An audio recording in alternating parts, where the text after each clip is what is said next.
Hello friends, आज मैं आपके साथ इकोनॉमिक्स का एक और टॉपिक लेके आया हूँ और टॉपिक का नाम है फेलियर्स ऑफ इकोनॉमिक प्लानिंग।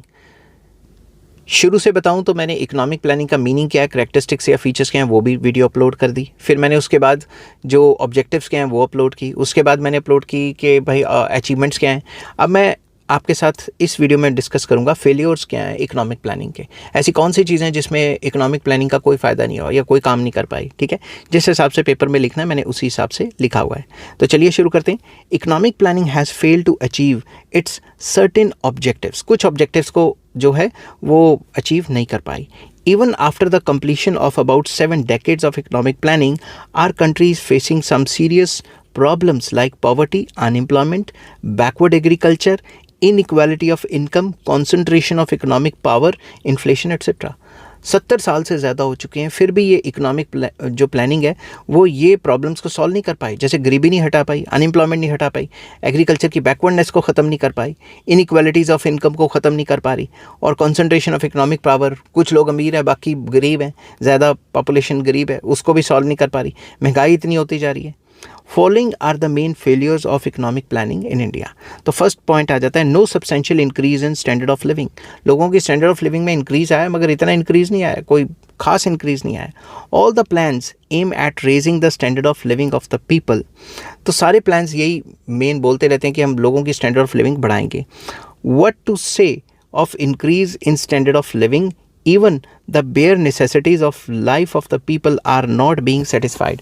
तो अब स्टैंडर्ड ऑफ लिविंग के बारे में तो क्या ही कहना। कुछ पॉपुलेशन की परसेंटेज ऐसे भी है जिनके पास जो मिनिमम रोटी कपड़ा मकान है उसके भी लाले पड़े हुए हैं, समझ की बात। तो रोटी खाने को भी नहीं है कई लोगों के पास। Even after several decades planning has not made any significant improvement in the removal of poverty. गरीबी को ख़त्म करने पे कुछ कर ही नहीं पाई, अभी भी परसेंटेज ऑफ पुअर काफ़ी ज़्यादा है। असली डाटा गवर्नमेंट निकालती नहीं है। नेक्स्ट आ जाता है rise in prices, very important. Stability in prices has been the objective of each plan. हर एक प्लान का मेन मकसद क्या था कि प्राइजेस को स्टेबल करना, स्टेबलाइज करना। But in almost each plan prices have risen considerably. लगातार प्राइजेस बढ़ते रहे। Our planning has failed to check the price rise in India.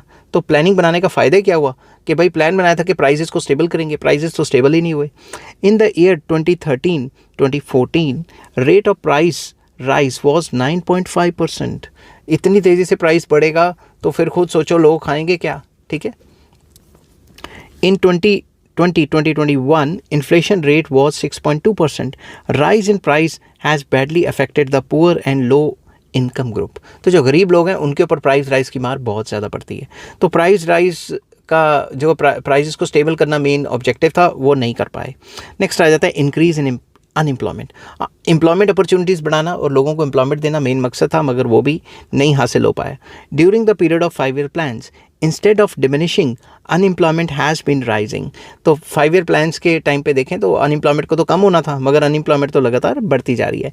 Eight the end of first 5 year plan 53 lakh persons were unemployed. तो ये data आपको लिखना ज़रूरी है। In December 2017 number of registered unemployed increase to 4.24 crore. तो काफ़ी ज़्यादा बढ़ गए। In economic plans use of capital intensive technology has been promoted. Plans के अंदर ये का मॉडर्न टेक्नोलॉजी को लगाओ, मॉडर्न टेक्नोलॉजी से काम करो। Use of labour intensive technology has not been emphasised upon. Labour intensive technology पे इतना ज़्यादा फोकस नहीं किया गया तो अनएम्प्लॉयमेंट तो होनी है। It has worsened the unemployment situation. इसकी वजह से अनएम्प्लॉयमेंट और ज़्यादा बढ़ती गई। नेक्स्ट आ जाता है less growth in agriculture sector. Agricultural sector में भी इतनी ज़्यादा कोई ग्रोथ नहीं आई जितनी आनी चाहिए थी। Agricultural development should have been given top priority in plans but it has not been done. तो हर एक प्लान में एग्रीकल्चर सेक्टर को टॉप प्रायोरिटी देनी चाहिए थी जो कि नहीं दी गई। Green revolution has restricted itself to wheat and rice crops only. तो कुछ क्रॉप्स की जो नस्ल हैं वही हाइल्डिंग वैराइटीज़ आ पाई और उन्हीं पे ज़्यादा जोर लगाया गवर्नमेंट ने। Only a few states have been benefited from green revolution. Green revolution का जो बेनिफिट है वो फ्यू स्टेट्स को ही आया। अभी भी कई स्टेट्स हैं जो एग्रीकल्चर के मामले में काफ़ी पिछड़ी हुई हैं। Sufficient irrigation facilities have not been promoted. तो इरीगेशन फैसिलिटीज़ को भी इतना ज़्यादा प्रमोट नहीं किया गया। Agriculture is still a gamble of monsoon. अभी भी मानसून पे डिपेंड करते हैं कई इलाके जहाँ पे पानी की कमी है। Agriculture productivity is still very low in India. अभी भी एग्रीकल्चर प्रोडक्टिविटी जो पर हेक्टेयर प्रोडक्शन है वो काफ़ी कम है।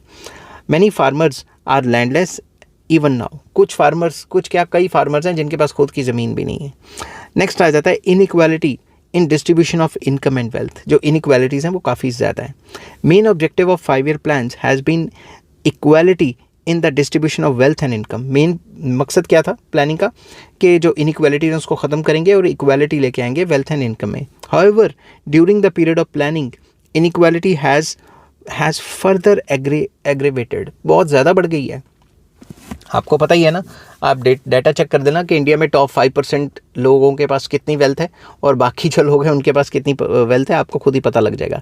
Rich have become richer and poor have become poorer in all these years. तो पिछले कई 70-80 सालों में जब से देश आज़ाद हुआ है, अमीर अमीर ही होते रहे और गरीब गरीब ही होते रहे। Inequalities in the distribution of income and wealth are found not only in the industrial sector but in agriculture sector as well. तो इनइक्वालिटी सिर्फ इंडस्ट्रियल सेक्टर में नहीं है, एग्रीकल्चर सेक्टर में भी है। अमीर ज़मींदार और अमीर होते जा रहे हैं और गरीब जो किसान है वो और गरीब होता जा रहा है। नेक्स्ट आ जाता है inefficient administration, very important. The main shortcoming of the Indian plans lies in its implementation. जब प्लान्स को बनाया, इम्प्लीमेंट तो किया ही नहीं अच्छे तरीके से।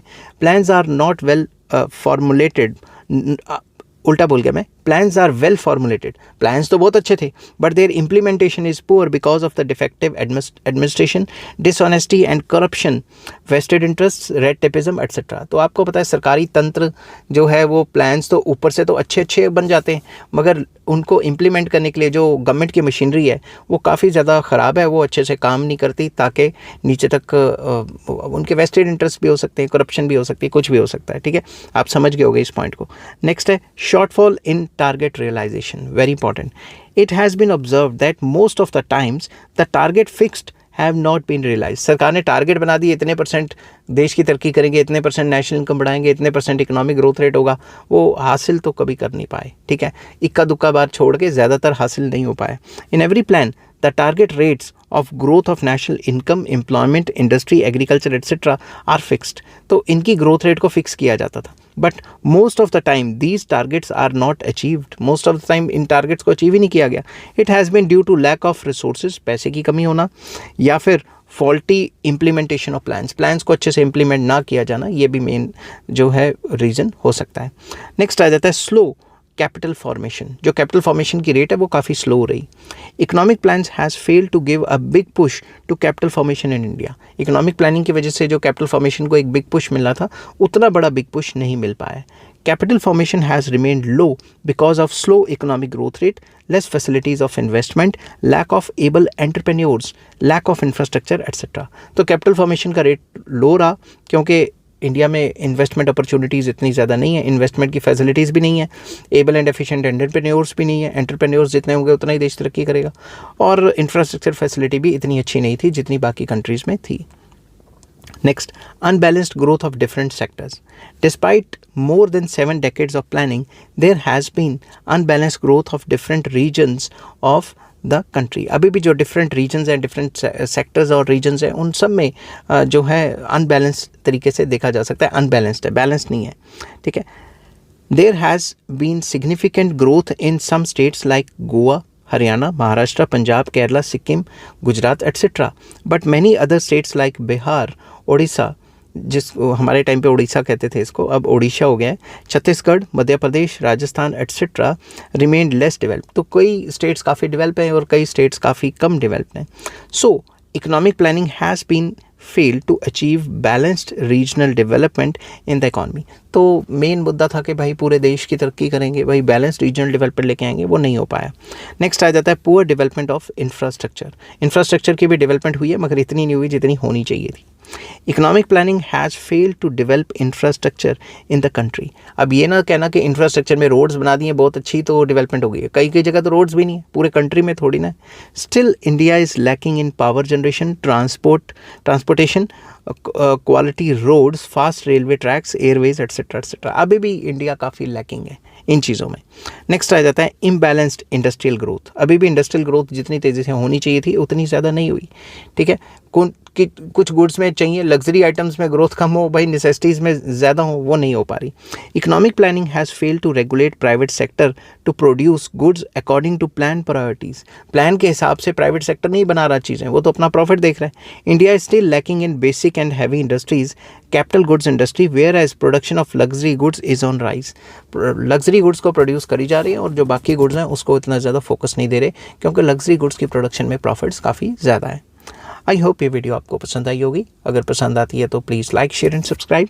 नेक्स्ट टॉपिक मैं लेके आऊँगा causes of slow progress of economic planning. Till then take care, bye bye.